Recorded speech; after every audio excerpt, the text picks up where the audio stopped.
Assalamualaikum warahmatullahi wabarakatuh. Anda rindu mendengarkan kajian-kajian dari ustadz-ustadz kita dari Aceh? Kunjungi channel YouTube Maulizul Akbar NAD. Subscribe, like, share, komen.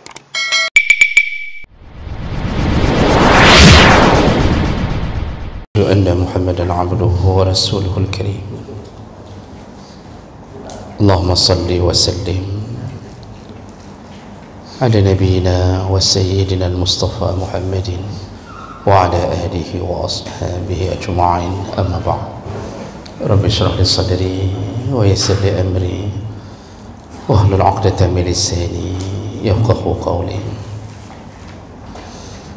Segala puji bagi Allah, kemudian salawat dan salam kepada Rasulullah, pada keluarga dan seluruh sahabat-sahabatnya, bapak-bapak dan ibu-ibu, jamaah salat maghrib dan isya. Ya Allah muliakan insyaAllah. Di pertemuan kita yang lalu kita sudah menyelesaikan tentang beberapa perkara, yaitu syarat-syarat sahnya salat Jumat, dan kita juga sudah membahas tentang hukum melakukan tarqiyah, yaitu menaikkan khatib ke atas mimbar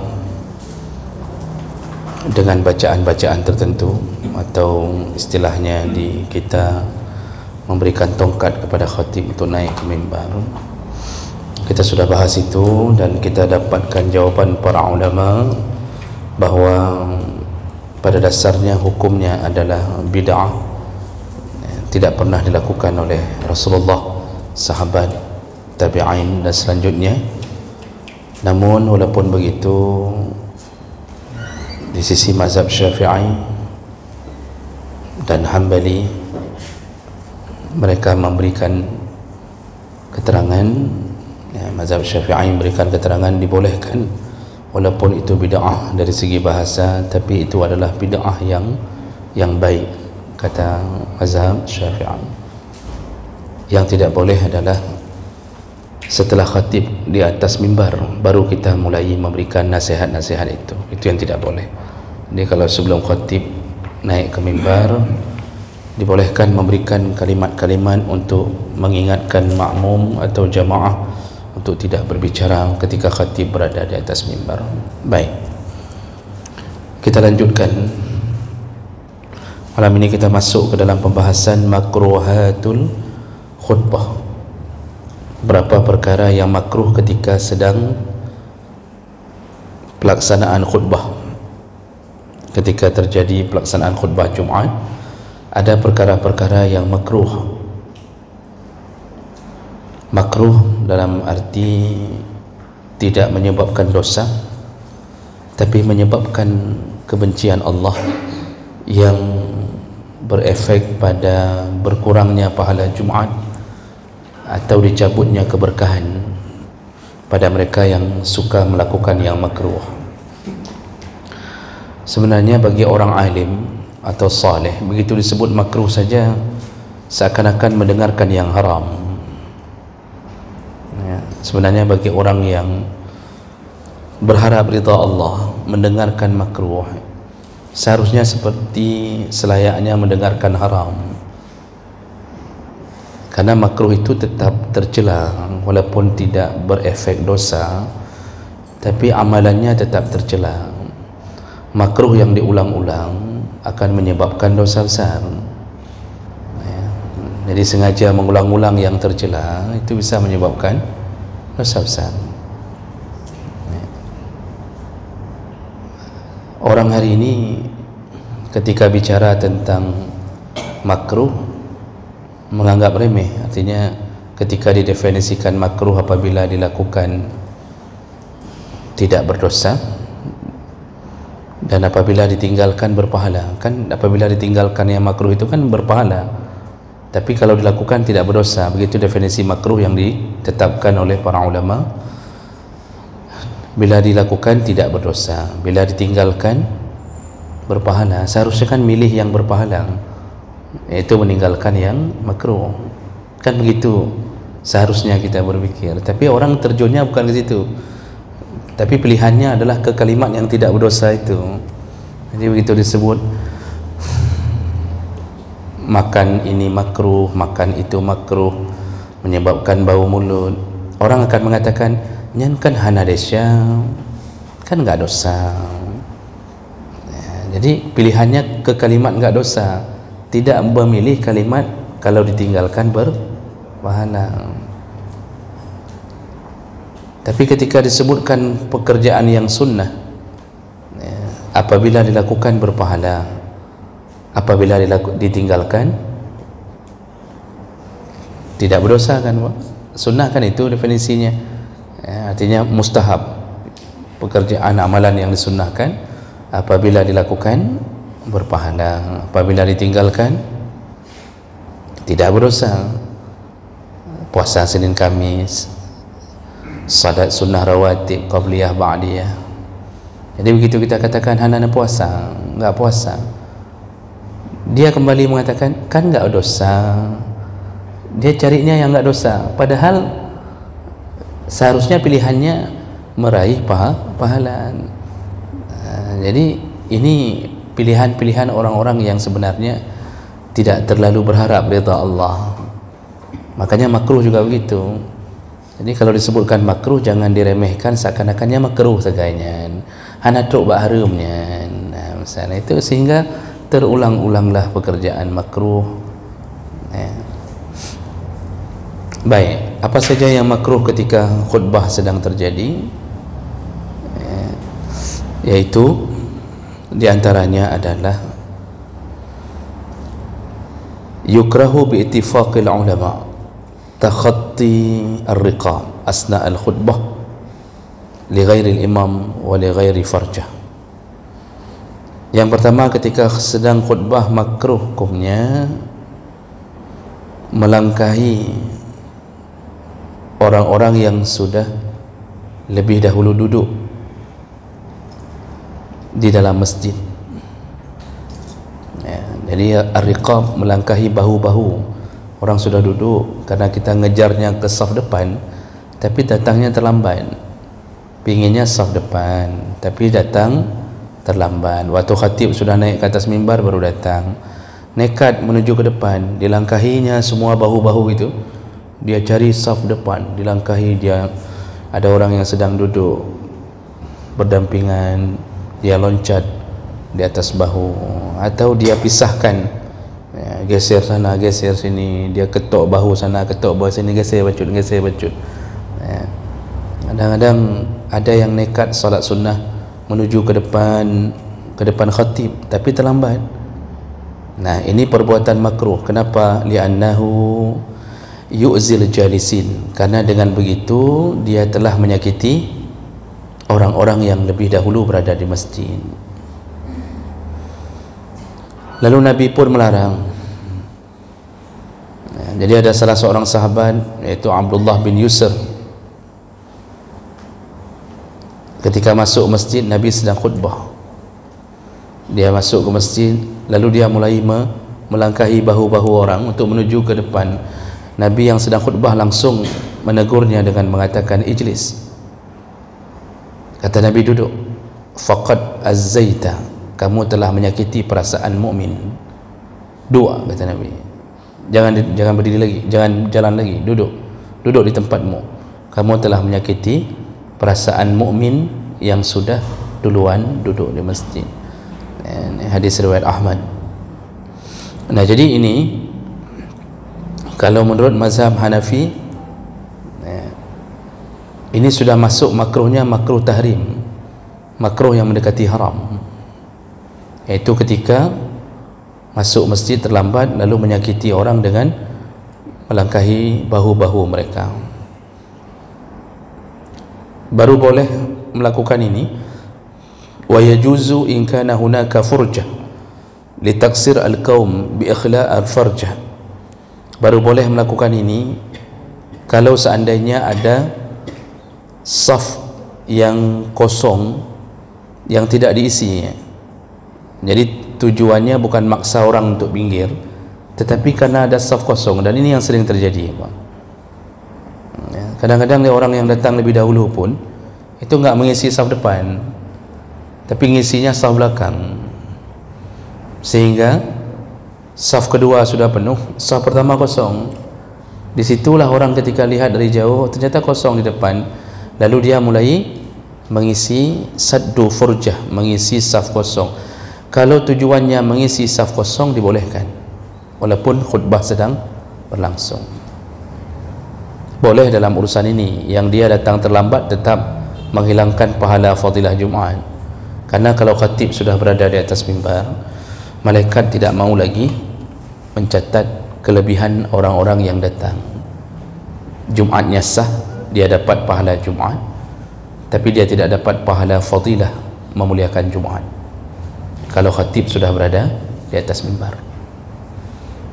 Malaikat enggak mau catat lagi, ditutup buku nama-nama yang masuk berikutnya. Khatib sudah naik lalu mengucapkan Assalamualaikum, azan berbunyi, semua yang datang tidak mau dicatat lagi oleh malaikat. Jadi hilang pahala kemuliaan Jumaat, hilang. Jumaatnya sah, pahala solatnya dapat, tetapi tidak dapat pahala fadilah kelebihan di hari Jumaat. Maka salah satu yang menjadi penyebab kenapa orang kadang-kadang menuju ke depan, karena yang datang duluan pun tidak mengisi saf yang depan.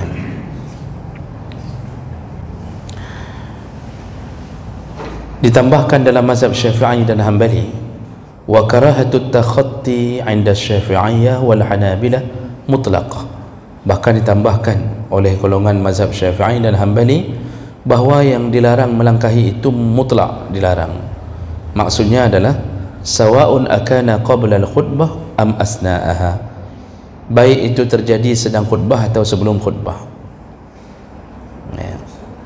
Jadi misal sebelum khutbah khatib belum naik, tapi orang sudah penuh, lalu kita maksa untuk geser-geser orang, ini tetap terkena kemakruhan, baik sebelum khutbah dimulai ataupun sedang khutbah, sama makruhnya, ditegaskan oleh mazhab Syafi'i dan Hanbali.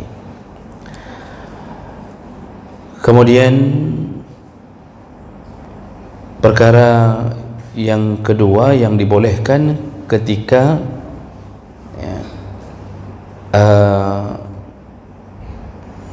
sebentar.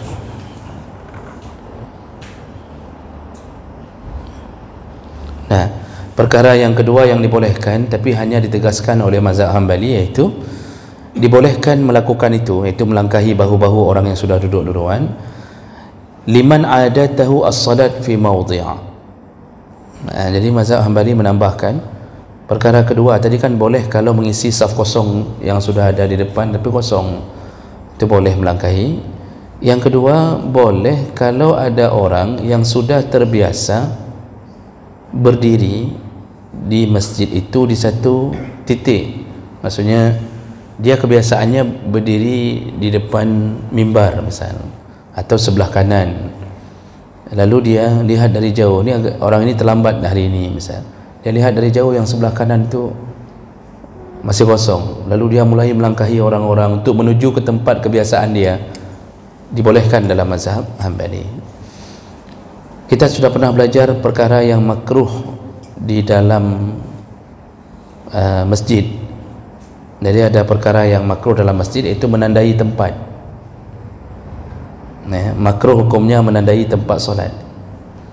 Jadi maksudnya tempat solat itu harus milik kita, sampai kita taruh peci kita di situ, lalu kita buat nama, kita buat spanduk kecil, jangan ada yang duduk di sini, nyo ada tempat lung nyo, kita buat nama-nama terus sekaligus. Itu tidak dibolehkan, menandai tempat di masjid enggak boleh.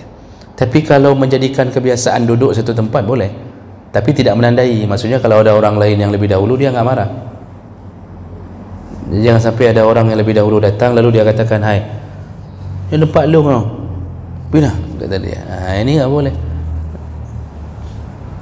karena kita enggak beli tempat itu. Itu milik bersama. Rumah Allah itu milik bersama, punya Allah, sudah kita wakafkan untuk Allah. Tapi ketika orang membiasakan diri duduk satu tempat, boleh, selama dia tidak menandainya. Nah, orang ini ketika pergi Jumaat, dilihatnya dari jauh tempat yang biasa dia duduk masih kosong, maka mulai dia melangkahi bahu orang untuk menuju ke tempat itu. Dalam pandangan mazhab Hambali dibolehkan. Ya.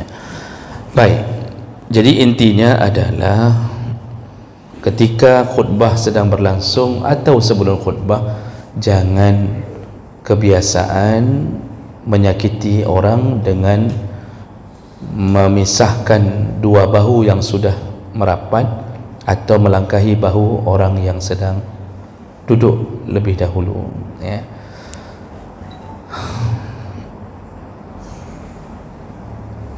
Berikutnya, makruh berikutnya adalah ayatakallam sami'aha asna'aha. Makruh hukumnya ketika khutbah berlangsung kita berbicara, ya. Jadi bicara itu maksudnya lalai. Bicara bisa menghilangkan pahala Jumaat walaupun sah Jumaatnya. Bahkan jangankan bicara, menegur orang yang bicara pun lalu kita keluar kalimat, itu pun dianggap bicara, ya. Kita mengatakan usmud diam, kita bilang sama orang yang sedang bicara, hai kaim, ya. Khutbah imilah, kita bilang itu saja, maka kita dianggap faqad laghauta, kata Nabi, engkau pun dianggap lagha, telah lalai. Jadi sedang khutbah itu memang tidak boleh bicara, dengarkan dengan seksama apa yang disebutkan oleh khatib. Ini salah satu kelebihan Jumaat. Hari itu khatib bicara tanpa protes. Kalau pengajian kan diprotes. Ini kita ngisi pengajian, nanti ada yang mengatakan, Ustaz, loh hana setuju begini-begini. Kalau khutbah Jumaat mana ada yang protes-protes. Suka nggak suka terpaksa dengar. Tapi begitu dibuat oleh Allah agar orang cukup mengambil manfaat, karena Jumaat itu hari persatuan, bukan hari memecahkan persatuan.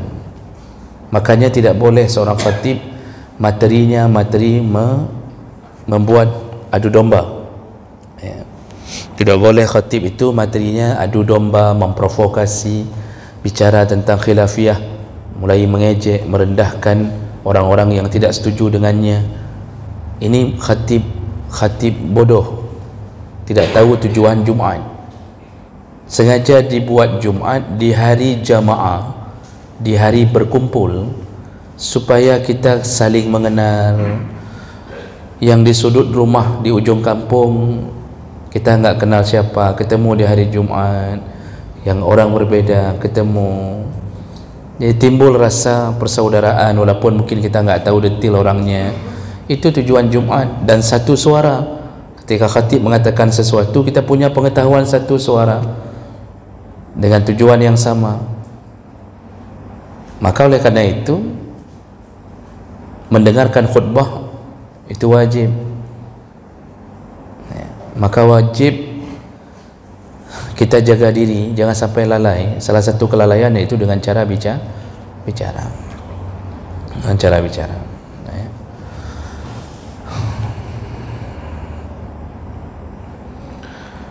Lalu berikutnya,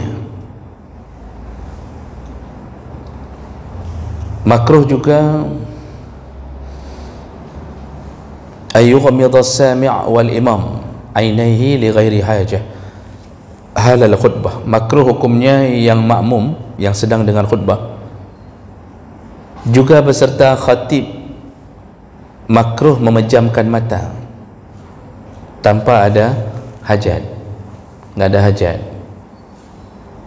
Mungkin kalau khatib jarang melakukan karena dia sedang khutbah. Mana ada orang khutbah pejam mata dia khutbah, kecuali orang muda dapat dia khatib baru kan. Ini khatib mungkin jarang karena dia konsen.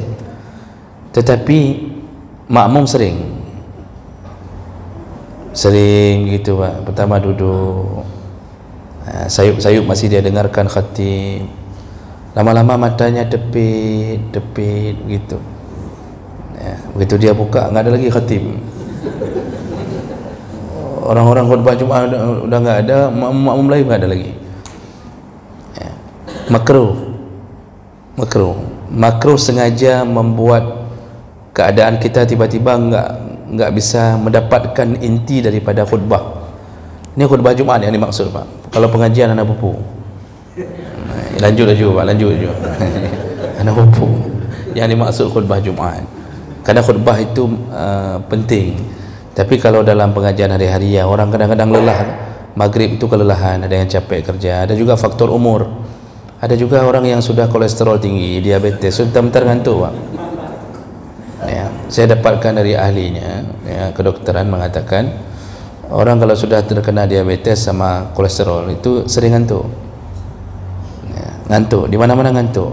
Sedang ngantuk pun dia ngantuk. Ya.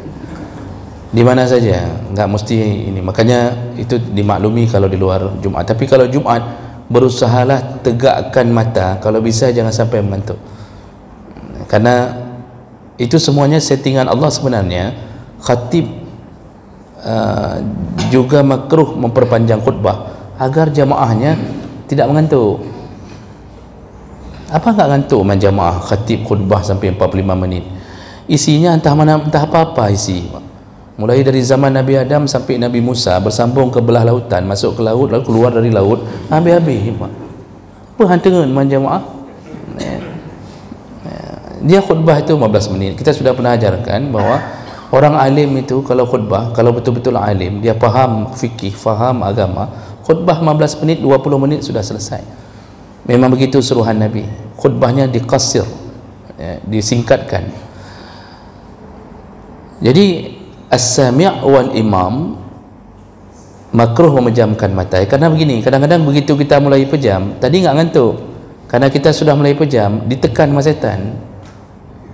Padahal kalau kita enggak pejam, kita dengarkan, kita lihat, walaupun dalam hati kita macam-macam lah ke khatib tu, ada yang senang, ada yang enggak senang, kan? Ada yang fikir khatib bayar hutang ke hana, kadang-kadang kita. Itu makin enggak ngantuk kita tu, Pak. Kalau lihat khatibnya belum bayar hutang kita, itu makin enggak ngantuk kita itu. Jadi kalau sudah mulai pejam, kita pancing pejam sedikit, kita mulai nunduk ni, pejam khutbah Jumaat, kita pejam, syaitan bantu terus, ditekan sampai kita enggak sadar diri. Kalau dalam mazhab Syafi'i, kalau sempat jatuh tidak tertidur dalam keadaan tidak tetap, artinya jatuh kepala ke sini atau jatuh ke depan, maka batallah wudunya. Berarti akal hilang, nggak bisa kontrol lagi badan. Karena kalau akal masih ada, dia duduk sambil khutbah, duduk gitu. Memang ada ngantuk-ngantuknya sikit, tapi dia masih dengar sayup-sayup, ya, dengar kata khatibnya halal katanya. Dia buka lagi mata, apa yang halal? Jadi dia ngantuk-ngantuk begitu, tapi dia tetap nih, duduknya tetap saja begini, nggak jatuh kepalanya, itu wuduk tetap ada. Tapi begitu jatuh menunjukkan akal hilang, berarti nggak bisa kontrol badan, di situ wuduk batal. Begitu yang disepakati dalam mazhab Syafi'i. Makanya usahakan jangan pejamkan mata ketika sedang khutbah. Dihidupkan saja matanya. Walaupun kadang-kadang kondisi keadaan masjid sangat mendukung untuk bisa tidur. Di kantor kita nggak ada AC, begitu masuk masjid masuk dengan AC. Mana ada kita tancap gas terus di situ. Ada yang datang ke masjid memang untuk tidur. How nak jak Jumaat ke pukul katanya. Ada yang begitu. Jadi Bapak Ibu yang Allah muliakan, ini tegaskan kembali dalam mazhab Syafi'i bahwa yang tegaskan mazhab Syafi'i, tapi mazhab lain setuju dengan ini. Jadi menegaskan jangan sampai memejamkan mata ketika khutbah, kecuali li ghairi hajah, kecuali ada hajat. Ada hajat, maksud ada hajat, dia mungkin memang menahan rasa sakitnya. Dia sakit, dia harus pejamkan untuk menghilangkan nyeri macam-macam. Itu dibolehkan. Tapi hajat yang dimaksud bukan hajat ingin tidur. Wa man na'asa sinna intiqalihi min makanihi in lam yatakhatta ahadan fi intiqalihi. Nah, solusinya kalau sudah mulai mengantuk, berpindahlah dari tempat duduk itu. Berdasarkan hadis Nabi, hadis riwayat Tirmizi dan Abu Daud dalam sahih mereka, kata Rasulullah, iza na'asa ahadukum fi majlisihi, kalau salah seorang di antara kalian mulai mengantuk, falyatahawwal ila ghairihi, pindahlah ke tempat yang lain. Jadi yang mengantuk, dah mulai ngantuk, kalau khutbah Jumaat ngantuk begitu, untuk mengusir, bangun pindah ke tempat yang lain. Pindah maksudnya geser, bukan pindah ke masjid yang lain. Jadi kita fikir hendak betul yang masjidnya, tengok tapi menyukai masjidnya. Akhirnya kita pindah ke masjid lain, enggak, pindah ke tempat lain sehingga terusir syaitan yang berusaha membuat kita jatuh itu. Berikutnya, makruh juga bagi khatib, makruh bagi khatib ayatafid al-imam fil khutbah as-saniyah wa ayushira biyadihi aw ghairiha. Makruh khatib memalingkan wajah dalam khutbah. Jadi begini, perlu dipahami dulu sunnah bagi khatib. Kalau khutbah tu pandangannya ke depan, beda dengan ceramah lain. Ceramah lain lihat ke sana, lihat ke sini, dibolehkan. Keliling ke masal jalan boleh. Khusus khutbah Jumaat makruh banyak bergerak. Maksud bergerak salah satunya memaling-malingkan wajah. Makanya khatib tu pandangannya ke depan, tidak peduli orang kanan dan kiri, enggak perlu dijenguk kanan kiri, enggak perlu, pandangan ke depan. Juga makruh, berikut juga makruh kepada khatib wa ayyushira biyadihi, memainkan tangannya terlalu banyak, menunjuk-nunjuk. Makanya sunnah disuruh pegang tongkat, salah satunya menghalangi tangan untuk terlalu banyak bergerak. Jadi enggak betul kalau khatib bermain dengan tangan waktu khutbah Jumaat. Beda ceramah biasa. Kalau ceramah di luar khutbah Jumaat, dia nunjuk ke mana-mana, nunjuk ke langit, nunjuk ke bawah, nunjuk ini, silakan. Tapi khutbah Jumaat tidak. Tangan tidak bergerak. Sunnah pegang tongkat salah satunya adalah untuk itu tujuannya. Kalaupun bergerak tangannya sederhana saja mengikuti intonasi suara, tidak sampai nunjuk sana, nunjuk sini, begini sampai meledak-ledak tangannya, enggak. Itu makruh, perbuatan makruh dalam Jumaat.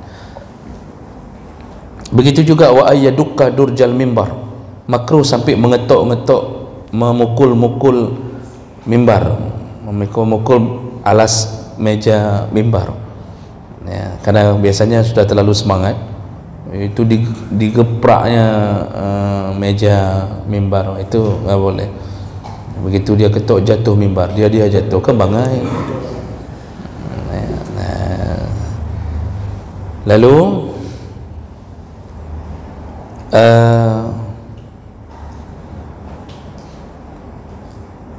juga makruh rafa'a yadayhi halat du'a fil khutbah. Makruh khatib mengangkat tangan ketika berdoa sedang khutbah di rukun kedua. Ya, maksudnya angkat tangan begini, itu enggak ada suruhan khatib ketika Allahumma ighfir lil muslimin wal muslimat, itu enggak ada tuntunan khatib begini. Yang ada dalam salah satu hadis, khatib mengangkat ujung jarinya, ada hadis ketika dia membaca doa dia angkat begini, ada. Itu pernah dilakukan Rasulullah. Tapi kebiasaan yang banyak adalah tidak melakukan kegiatan tangan apapun. Nah, makmum yang mendengarkan bacaan doa dari khatib pada kalimat Allahumma ighfir lil muslimin wal muslimat wal mu'minin, angkat tangan atau tidak? Kalau kita baca literatur fikih, ada yang membolehkan angkat tangan, tapi banyak yang menyunnahkan tidak angkat. Imam Nawawi mengatakan lebih baik tidak angkat, jadi cukup amin, tidak angkat tangan, ya. Itu yang lebih banyak menyunnahkan. Saya baca Imam Nawawi pun mengatakan sunnahnya enggak usah angkat tangan. Tapi walaupun begitu, bagi yang angkat tangan tidak mengapa. Ada sebagian yang mengatakan karena namanya doa secara umum, dia angkat tangan itu boleh, tapi lebih utama tidak angkat tangan bagi makmum atau pendengar khutbah.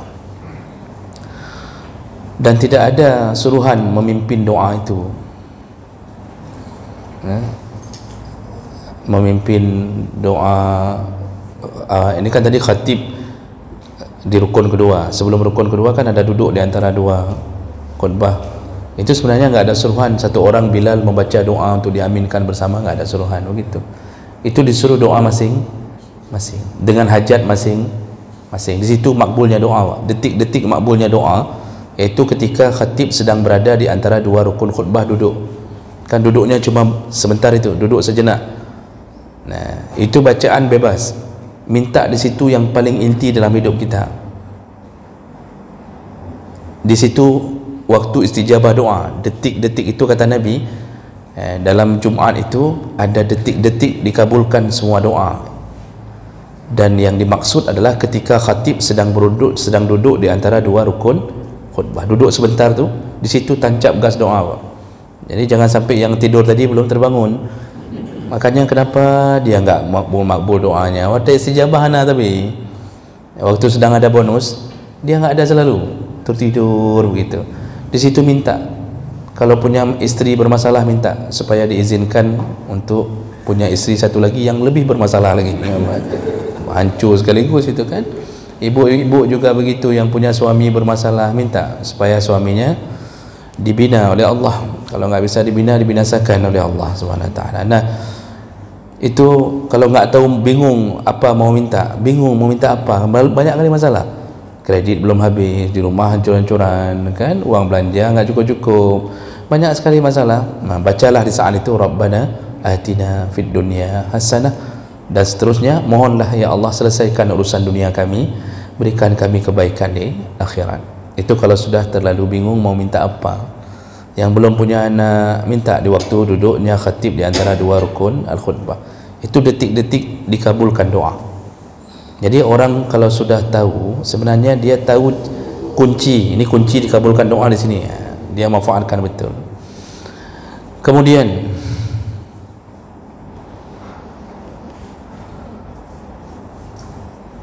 makruh duduk dalam keadaan qurfasa.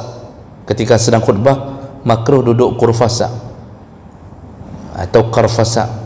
Apa dia? Ya wahyal julus ala aliyataihi rafi'an rukbataihi ila sadrih. Itu ketika dia duduk dalam keadaan dua lutut ni dilipat, dinaikkan kaki dua lutut ni. Ini saya enggak bisa kasih contoh kerana hantruk itu ulung, faham. Medurnya jakrung. Ya. Jadi duduk, angkat kaki dua, lututnya disatukan, lalu dia peluk lututnya. Dia peluk lututnya. Contoh seperti yang dicontohkan sama saudara kita. Dia naikkan bangku, ya, begitu contohnya benar.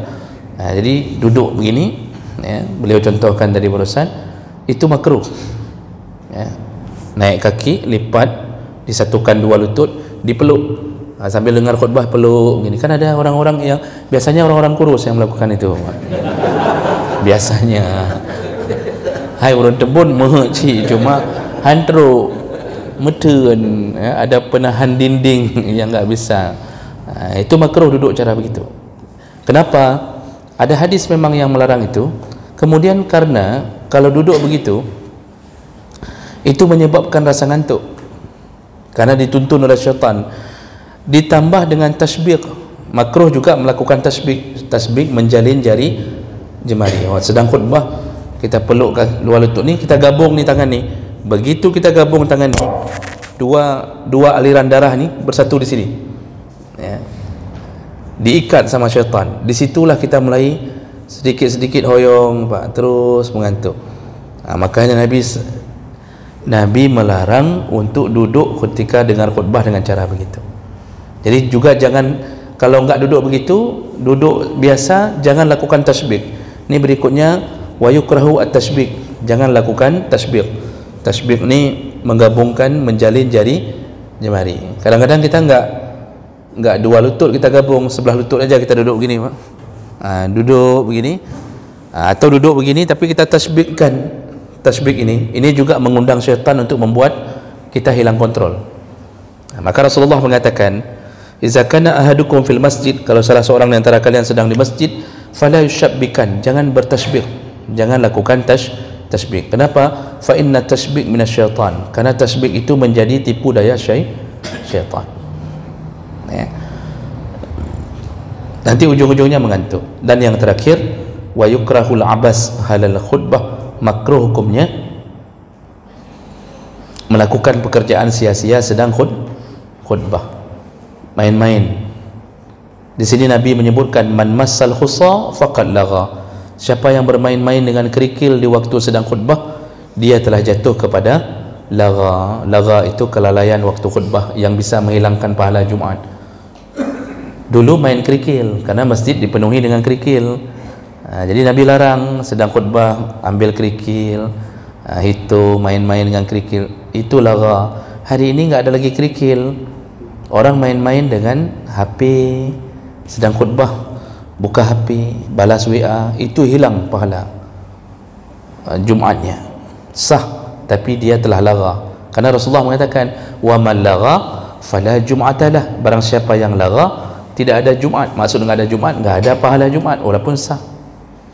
Jadi sedang khutbah tu jangan main HP, kecuali kita bukan main tapi sedang konsen mencatat materinya. Misal kita catat materi, masih dibolehkan. Tapi walaupun begitu lebih baik tidak, karena kita enggak konsen juga ke khatib. Salah satu sunnah ke dalam khutbah melihat ke khatib. Tapi kita sibuk HP catat materi, akhirnya mata kita enggak pernah melihat khatib. Itu juga ada kesalahan. Jadi lebih baik tutup ini. Oh, mau dengar khutbah itu intinya berulang, tinggal rekam. Rekam. Jadi juga ini bagi kita yang bawa kamera, jangan sedang khutbah disibukkan dengan kamera. Perbaiki kamera, pegatnya, pegat je, itu enggak boleh. Itu juga lagha. Jadi jangan sampai kita dapat dari YouTube tapi tidak dapat dari Allah. Nah, ini perlu diamalkan dan diingatkan. Demikian, semoga yang hadir Allah telah catatkan pahala, dan semoga Allah kumpulkan kita kembali di dalam surganya. Amin ya rabbal alamin. Subhanakallahumma bihamdik, asyhadu an la ilaha illa anta, astaghfiruka wa atubu ilaik. Wassalamualaikum warahmatullahi wabarakatuh.